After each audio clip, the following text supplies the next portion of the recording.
समास, समस्त पद और समस्त भेद।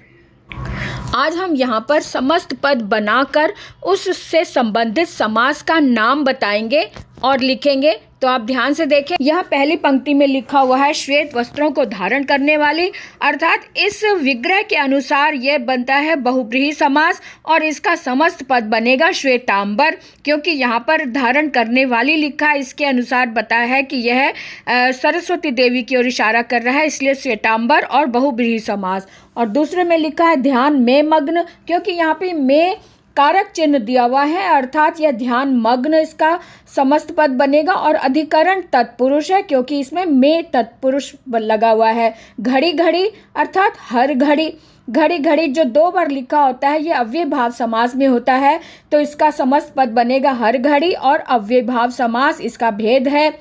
इसी तरह से अगला है मन से गढ़ी हुई, अगला है मन से गढ़ी हुई अर्थात मन गढ़ंत इसका समस्त पद बनेगा। इसमें भी से जो है कारक चिन्ह लगा हुआ है, से जो है वो तृतीया करण कारक है, तो इसलिए करण तत्पुरुष बनेगा।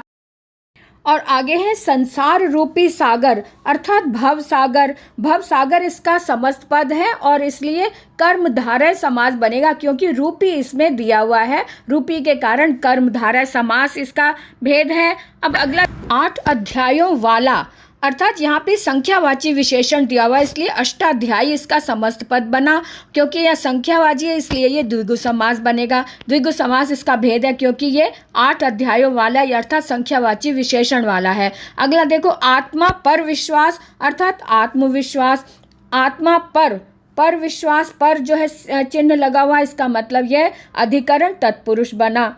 अगला देखिए सुंदर हैं लोचन जिसके, अर्थात ये जिसके लग के कारण इसको बहुब्रीहि समास में रखेंगे और इसके विग्रह के अनुसार इसका समस्त पद बनेगा सुलोचन, सुलोचन अर्थात बहुब्रीहि समास।